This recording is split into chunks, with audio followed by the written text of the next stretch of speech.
guys. What is that? That's my Red Bull. It's hot. I gotta turn on the air. Anyway, I have been taking care of... Hi, I'm Vanessa, and it's been a while since I posted on my channel. I said I was gonna come back, but let me tell you, Pops listens... He's deaf, okay? He's pretty much deaf. And he listens to the TV so loud that there's no way. Like, if you go into some of my older videos, I have been guilty of leaving the TV in the background, and it's kind of annoying, or I have my kids, you know, running in and out. But there's no way that I wouldn't, like, have copyright infringement or any of those kind of things going on with Dad in the living room. So then I could film in my bedroom, but then I feel like, oh God, it's a mess. Like, it's a mess because all of life has shifted. So here I am talking to you guys. How are ya? How's it going? I think I had a story to tell you guys that was funny, and now I can't think of what it was. What was my story that was funny? Anyway, life is like nonstop, but it's mundane and it's all the same and it's never the same. I don't know how to explain what is my life. What I do want to do is let you guys know I have some updates. I'm going to do a video on Botox because your girl got a little. I got some for my birthday and it was amazing, and it makes me think different of skincare and all the things that when people go, oh, I get a little Botox and I've had a little filler, but the skincare item is so good. I'm like, oh my God, everything about my face is so much better now that I've had a little, because now my 11 lines are pretty much gone. There's still some wrinkling there because I said take it easy, and it was a gift, so it wasn't like I could go in and be like, oh, I'm gonna spend all this money. I also need to update you guys because I got the hyaluron pen treatment done to my lips, and that is a story time. Let me tell you, I was a bruised duck it's a whole story, so we'll get into all of that. But I just wanted to let you guys know what was going on, how things are going. But those are going to be separate videos because I feel like, you know, I don't need to give you guys a 45-minute vlog. It'll just be a Botox video, and it will be a hyaluron pen video, all separate videos. So this is me, this is my life. I am on my way to go pick up some kids, and then I will help Pop poo. He needs help.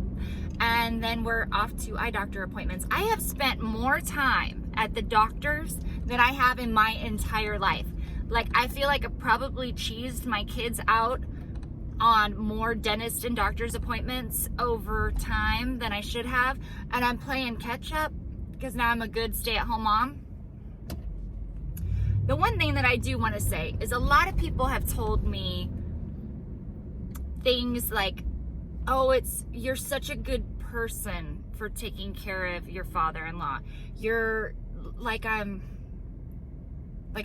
don't want to say better than other people, but like that I'm a good person. I don't feel like I'm a very good person. Yes, this is hard, but there are days I begrudge this. There are days that I'm like, what the hell did I sign up for? I don't know what I was thinking, you know, like those kind of days. But at the end of it all, I wouldn't change it. I wouldn't change it because someone's got to take care of that old man. Anyway, I'm going to pick up kids, and when I figure out what funny story I was going to tell you, I'll come back. Maybe. 3 weeks later.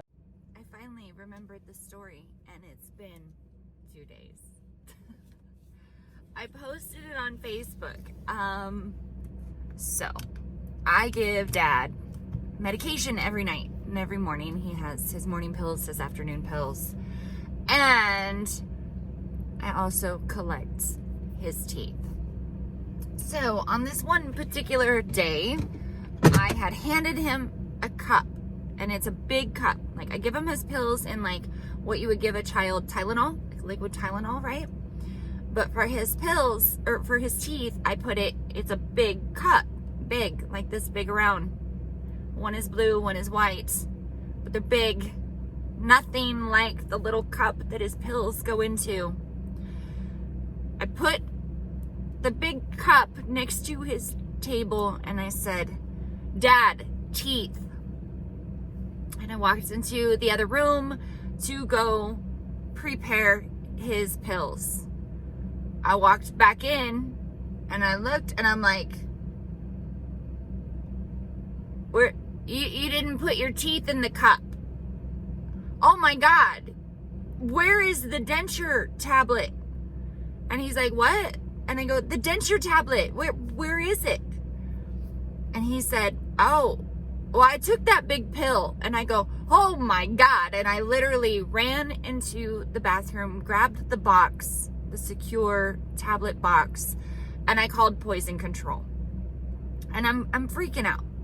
And poison control gets on the phone and they say, well, how many tablets has he ingested? And I said, 1. And how many? And they go, oh, okay, he'll be fine. Just have him drink some water. It happens often. This happens often. People swallow tablets this fucking big that you put on your tongue and they fizz often. Said he might have a bit of a tummy ache. So give him some water. That was my funny story. I could not believe, and that's part of the issue. It's kind of like kids, small children, and I find a lot of correlation between older people and small children is the lack of awareness. And children, it's almost like they're learning so much. There's so much going on that they just are not overly aware of everything that's going on around them. And I don't know if older people, it's the same thing or they zone out. I know with Dad, it's just sometimes he just checks out. And I'm like, you have to keep your brain and your body connected. You know, like when we're walking, when we practice his walking, sometimes I'm like, I know you're not connected. Like, I wonder where else you go. Where else do you go when we are walking down the hallway? Where else do you go when you go to take your pills? The awareness is sometimes gone. And at first I'm like, great, now I'm going to get in trouble from your family for killing your dad with a denture tablet. Thank you so much. He did not die. And lots of people eat denture tablets. Little did I know. So, since the last time I started filming, I did not have this. I had a really pretty cyst on my ear. It was a little like, it almost looked like a bad piercing. Like if you had a piercing back in the day up here and maybe it had gone wrong, you had some scar tissue. It kind of looked like maybe a big zit. It was like a little perfect circle, boom, on the end of my ear.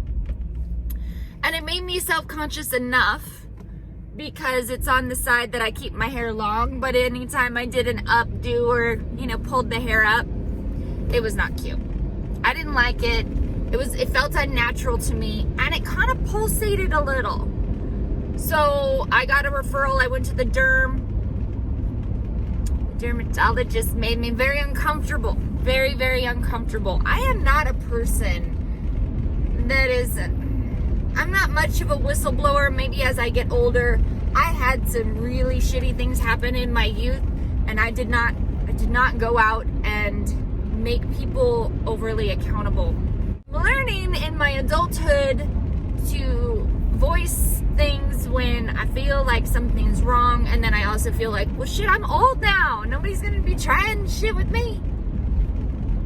So this particular dermatologist that I got referred to made me uncomfortable.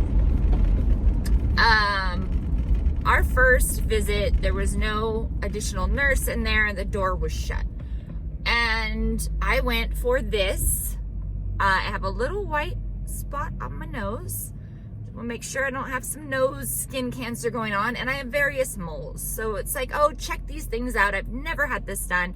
Everyone says talk to your doctor about moles and stuff, and my insurance just pushes me to a referral. And he immediately said this one would need surgery. He would do a small cut and cut it out.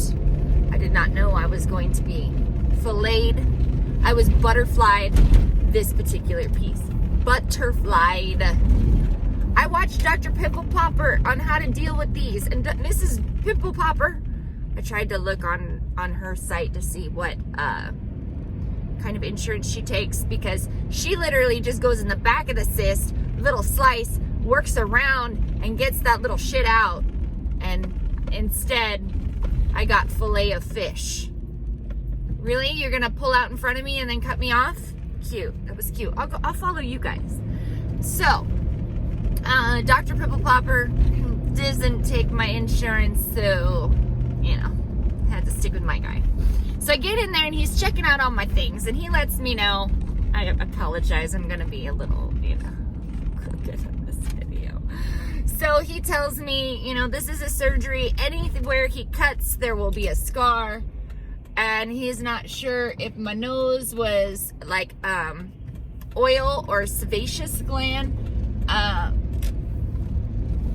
I don't want him to cut me now. I'm sorry. I don't want you to just dig into my nose because you don't know.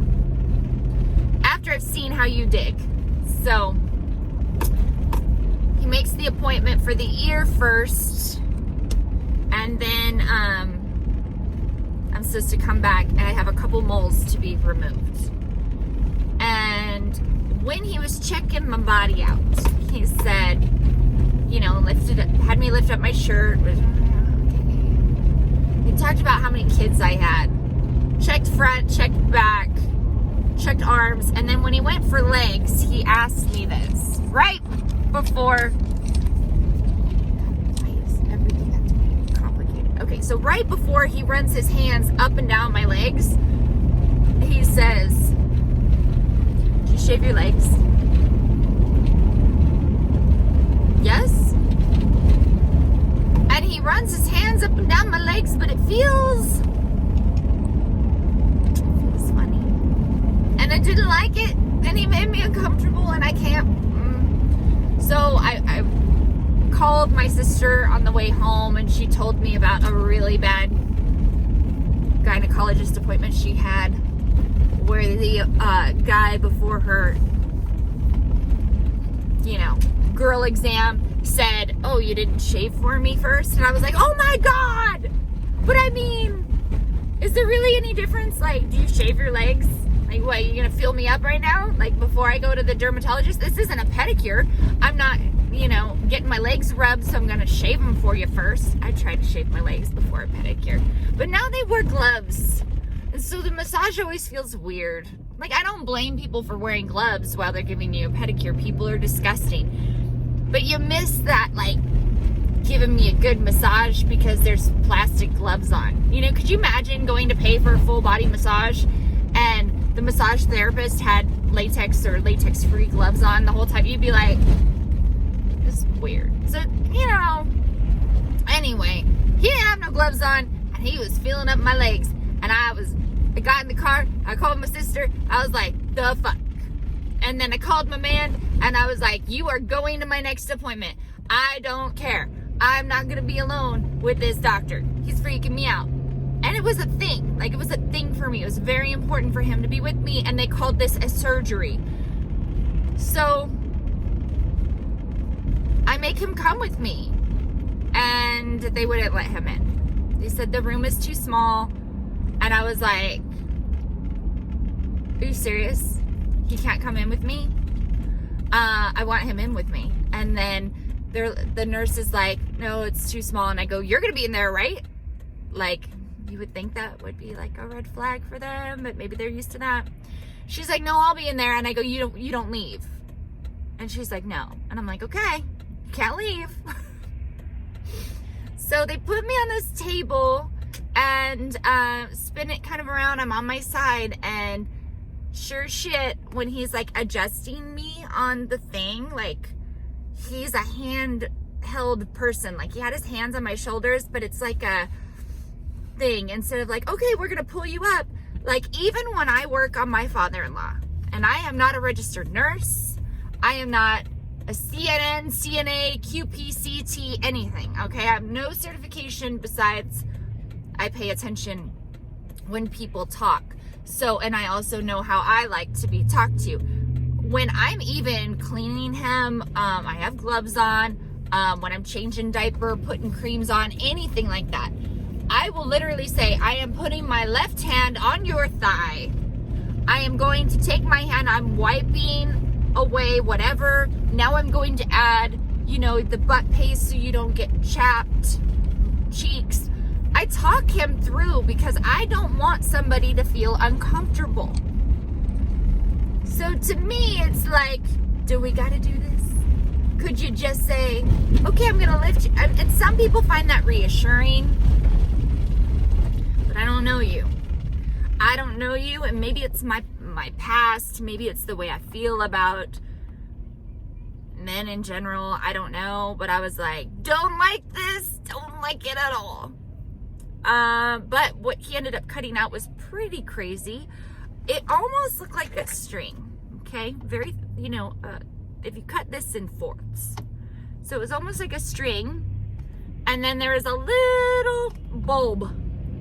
And ironically enough, the day before I was supposed to have my procedure, it started throbbing really bad, and I kind of looked at it, and there was a little like white spot on the end,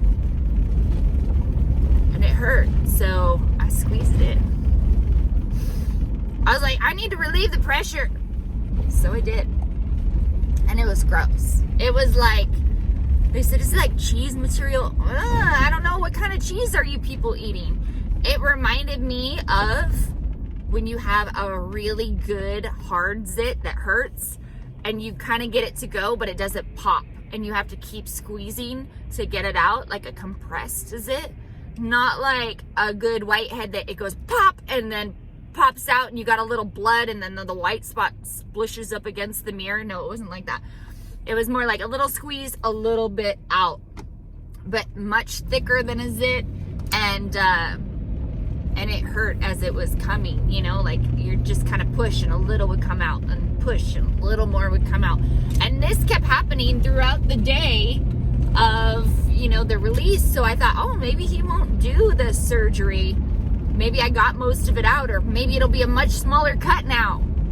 No, it's not how it works.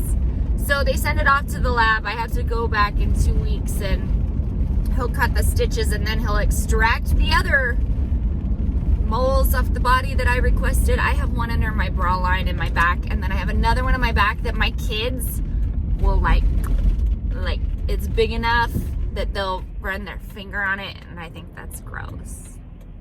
So 2 little scars on my back, don't care. I'm not gonna see them, I don't care. Hey, you're blocking the intersection. You're really in a side. Oh, he smiled. I can't talk shit if he's smiling at me. That's not nice. Anyway, that was the funny story. The next time I come back at you guys, I promise I'll give you the story of the lips. I'm still lumpy. And the Botox. Because I am a hardcore believer in that shit. It's amazing. Can't wait for some more. Anyway, that was my updated little mini story, and I'll be back with real videos. It's good to see you guys. Mwah. Bye. If you've made it this far, then subscribe. And here's more videos you can watch over here, or over here, or over here. Click them all.